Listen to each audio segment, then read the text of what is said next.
The Seven Warlords of the Sea, also known as the Shichibukai, stand as a fascinating ensemble within the vast world of One Piece.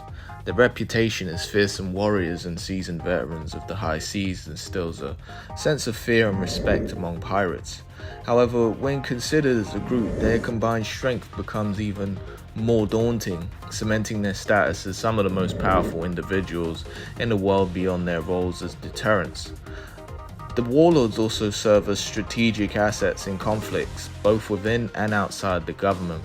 Their considerable strength and influence make them valuable allies in times of war, capable of turning the tide of battle with their prowess on the battlefield. Conversely, their allegiance can also be exploited by the government to further its own interests, whether by quelling rebellions, suppressing uprisings, or eliminating rival factions.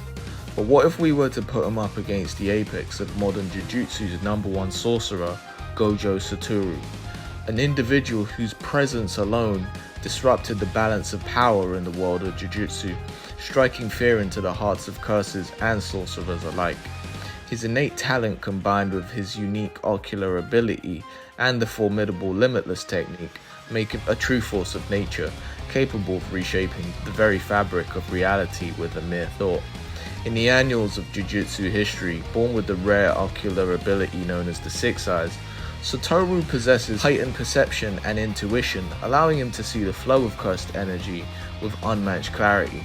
However, it is Satoru's signature technique, the Limitless, that truly sets him apart as a force to be reckoned with. With the Limitless, Satoru gains control over space and dimensions, being able to repel, attract, and neutrally manipulate reality. With Haki and cursed energy, let's put these two against each other and see how well Gojo would do against the Warlords. For this discussion, if brought up, Haki and Devil Fruits will work the way they do in One Piece, and abilities and cursed energy will work the way it does in JJK. So, for example, Logias and their passive ability of intangibility. If you enjoyed this video, drop a like, subscribe to the channel, please, please, please. If you do, I'll love you forever. And remember, it's free. Now, before we get started, I want to address the elephant in the room. I think most of these fights come down to whether or not any of these characters could actually touch Gojo. So first up on our list is Dracula Mihawk. Now, in my opinion, Mihawk is an interesting one because he's a swordsman, and I'll tell you why I brought that up in a minute, but the best feat we've seen from him, although it's considered non-canon because it wasn't written by Oda, is cutting a meteor in the Stampede movie. Now, by all standards, cutting a meteor in itself is impressive, but there are other times when Mihawk has thrown a slash and he's failed to cut other things. For example, in the Marineford War, when he strikes a Whitebeard with a ranged slash, but Diamond Jozu blocks it. Another time is when he cuts Buggy. Now, at this point in time, Buggy was a pirate who wasn't considered anything special, but there was a point at which Buggy was announced that with his Chop Chop Fruit, he had the ability to split atoms. And when Mihawk cut him up as thinly as he did, Buggy instantly put himself right back together again. And in JJK, Gojo's technique says he's able to control Limitless to an atomic level, so for one, until I see Mihawk do anything to a degree of atomic or subatomic levels, there's nothing that leads me to believe Mihawk could win.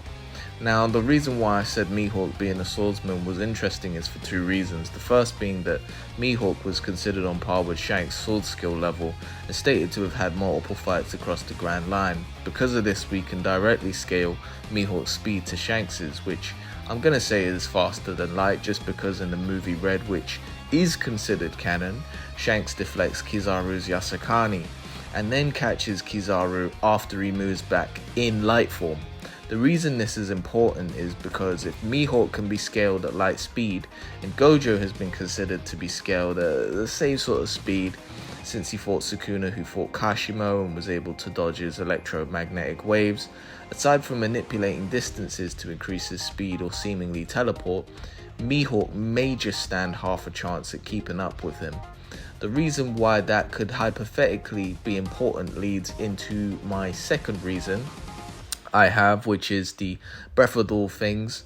In his fight against Mr. One, Zoro remembers the Breath of All Things in Alabasta, where he could sense some kind of frequency or wavelength from objects such as his swords, the rocks and the steel he was trying to cut, almost as if he was able to attune his swords and understanding to his cutting appliance, so he could cut anything or nothing.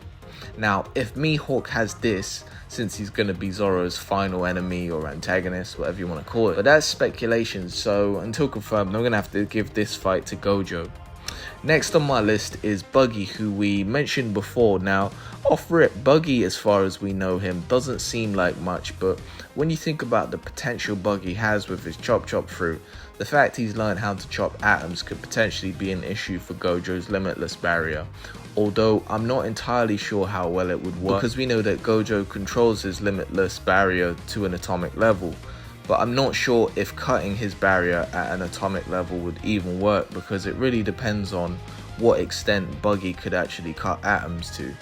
If you could cut atoms over a certain distance, then great, but if he could only cut a singular atom, then that's not really going to do much. So I'll give you an example, right? If he's able to cut atoms around Gojo, then that could pose a problem. And although I know that cutting an atom can cause a nuclear level explosion, it still wouldn't be enough to stop Gojo. So some more potential ideas that I can think of for Buggy is, if he can work at an atomic level, if he can chop at an atomic level, he could potentially split all his body parts to an atomic level, where he could essentially disappear and even split his atoms to go in the air, so Gojo can't sense him with the 6 eyes. Now, I know this sounds good in theory, but Gojo could use his blue or azure to just attract Buggy's body parts and essentially wipe him out anyway. I know this sounds so wrong, but until Buggy shows a little more vigor and more potential, I'm going to give this fight to Gojo as well, low diff. Next warlord on my list is Crocodile. I think this one is a clean sweep as well. I feel like although he is a Logia with intangibility, since all of his limitless techniques work to an atomic or subatomic level, Crocodile would essentially get deleted. There is nothing Crocodile could do to harm Gojo in any way. Feel free to dispute that in the comments if you feel like it. Next is Doflamingo as well. I can't think of anything that he would be able to possibly do against Gojo. A lot of people argue that maybe the birdcage might be able to do something, but the birdcage would do nothing. Dressrosa Zoro was able to use his blades with armament haki and touch the birdcage. So although it might be an island level attack, it doesn't have the greatest cutting ability. It's not an all cutting ability. Gecko Moria, I know that Moria can use his shadow manipulation to essentially swap places with Gojo, but he's another one that wouldn't be able to do anything against him. Best thing he could do is probably swap places, but that's about it. I think Moria could run away from Gojo if he needed to. If he tried to use those zombie warriors, again, I guess that wouldn't particularly matter. Hollow purple, blue, red would completely delete every single one of them, so that's not an issue. Now, moving on to Blackbeard. This is an interesting one because I made a video about Luffy versus Blackbeard recently, so go check that out. But in that video, I mentioned how up to this point, Oda may have only been showing us Blackbeard fighting Devil Fruit users to make us believe that his Black Vortex only directly sucks Devil Fruit users in. But we know he had a fight with Shanks, who is not a Devil Fruit user, and scarred him. So how would he have been able to do that if, let's say, hypothetically speaking, he has Future Sight, as we know? I appreciate he might not have had it then, but let's just say hypothetically speaking. And he's scaled at light speed as well. My theory is, if Black Vortex is an awakened ability, then he can use it on anyone. On top of that, if Blackbeard decides to turn the entire environment into darkness, then that could severely annex Gojo's use of speed.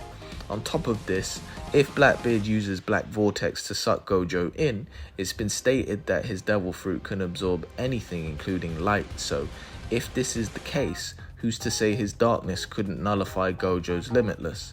Now, if it was a situation where Blackbeard could do that to anyone, I would still potentially give it to Gojo, just because I think Gojo has a deeper bag in terms of skill manipulation. I think similar to what Ace did in his fight with Blackbeard, Gojo could let off a hollow purple before he even gets to Blackbeard, which would completely delete him before he even gets hit. But what would happen if he tries to do that and Blackbeard uses the Gura to counter that hollow purple? What happens in a situation like that? I think if Gojo did get caught by the Black Vortex, he could probably use his speed to get out of the way of Black Vortex anyway. Since it looks like a ability you have to aim your hand at, which might mean it only works over a certain area. Like, for example, Cheese a Clown can manipulate his devil fruit to suck the air out of you, but only within a certain radius. And if Gojo is really pushed, he can still use his domain expansion, which has infinite void and overloads the brain, so that could get Blackbeard in a stun lock. So yeah, again, I'm gonna give this to Gojo. And next we've got Boa Hancock, who in her own right is a very capable fighter, and this fight is ultimately going to be decided by whether or not Gojo would be turned to stone if he has impure thoughts. I'm going to break this down by giving my personal opinion first, and then giving an opinion based on evidence. So from my understanding, Hancock's fruit works in a way where she has various ways of turning you into stone, whether that be by touching you physically or using ranged attacks such as her love arrows. And as a passive ability, she could turn you into stone. Her ability isn't so overpowered that you can have impure thoughts anywhere in the world and you just turn into stone. From every instance I've seen, you physically have to be in her presence or she has to see you. It's not like I'm thinking of, Boa Hancock right now and bang, that's it. That's not how it works. The same can also be said for her targets. They have to actually see her in order for it to work. So assuming that Gojo and her have actually seen each other, my opinion is that although I do think Gojo likes girls, the guy loves himself more than anyone. Gege does a good job at portraying him and Sukuna to both be revered as gods of Jujutsu society, like the time where Toji almost killed him, and he went as far as describing himself as being the honored one throughout heaven and earth, with the illustration showing him floating upside down in midair. Gojo also knows that his birth changed the dynamics of the Jujutsu world. The strength of curses literally increased, with cursed users not being free anymore and the balance of human and cursed spirit strength shifting, where curses literally had to become stronger because of his existence. In a volume extra, Gege even says when Gojo goes on dates he wears sunglasses because he knows he's attractive. A lot of people are under the impression that Gege said this jokingly, but you can say something jokingly and it not be a joke, because we've seen instances of extreme attraction from women towards Gojo in the series as well. Heck, women in real life find Gojo extremely attractive. And then if we throw in the fact that Gojo was automatically made the head of his family, so he takes care of all the ongoings in the Gojo family alone. And then in JJK chapter 220, Shoko remembered Gojo talking about how no one has to be alone like him. Put all these things together, I think Gojo loves himself more than anything. So in conclusion, I think it's 50-50 on one hand. If Gojo does have impure thoughts, it's a neg diff for Hancock without Gojo being able to do anything about it. But on the other hand, if Gojo doesn't care, which in my opinion is also just as likely, then it's a neg diff for Gojo. Okay, moving on, next we got Trafalgar Law. If Law puts his room around Gojo, what reason is there to believe that he can't just turn off Limitless? Everything inside Law's room is controlled by him, right? If he wants to, he can make you fly. If he wants to make you fly, you'll fly. If he wants to cut you, you're getting cut. We saw Big Mom wanted to scream for Prometheus and Hera, and he just simply turned off the sound inside his room so that Big Mom couldn't save herself. Now, let's say Gojo tries to use a hollow purple or blue or red or RCT. In his fight with Blackbeard, he used the Guru no Mi to destroy the room.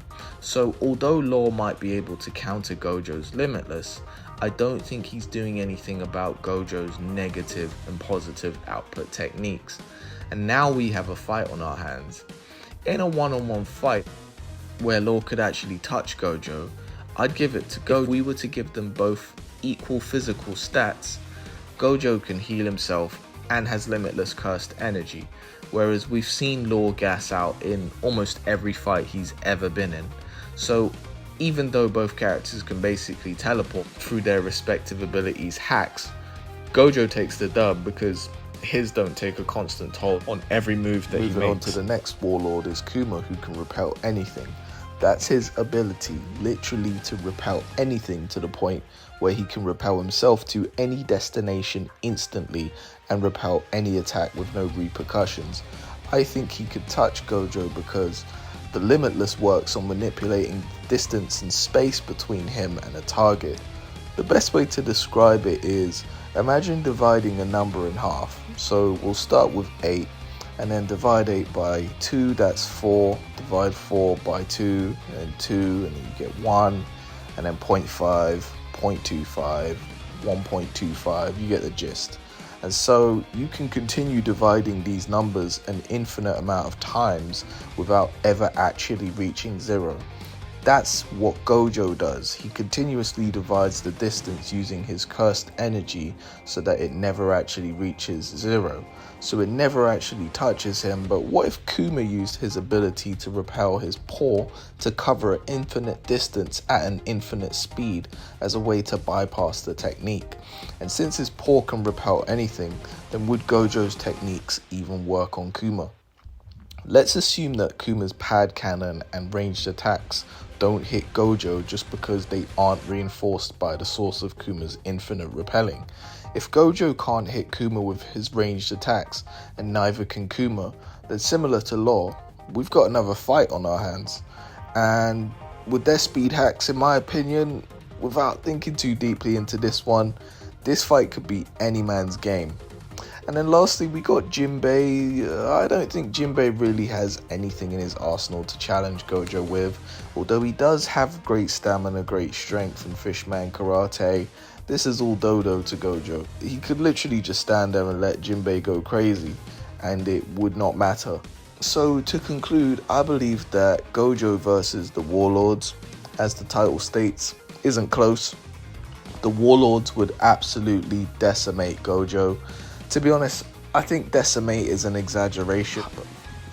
I think it would probably be somewhere between high to mid diff, or maybe high to extreme diff, dependent upon the circumstances. But I'm going to give it to the Warlords just because there's enough of them to cause a distraction and bypass his technique, where he would have a lot of trouble trying to take all of them on at the same time. So hypothetically, let's say if we have Kuma, Boa Hancock, and Blackbeard try fighting him one-on-one whilst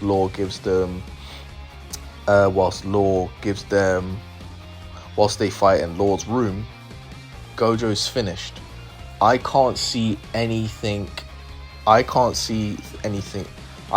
things happening differently unless he uses maybe a domain expansion to overload all of their minds. But who's to say that maybe Law's room wouldn't turn off Gojo's domain, for example? Maybe he could just destroy the domain since it's his room. In Law's room, he can do whatever he likes, especially with his awakened abilities. But let me know in the comments, let me know your thoughts, and we can go from there. Peace.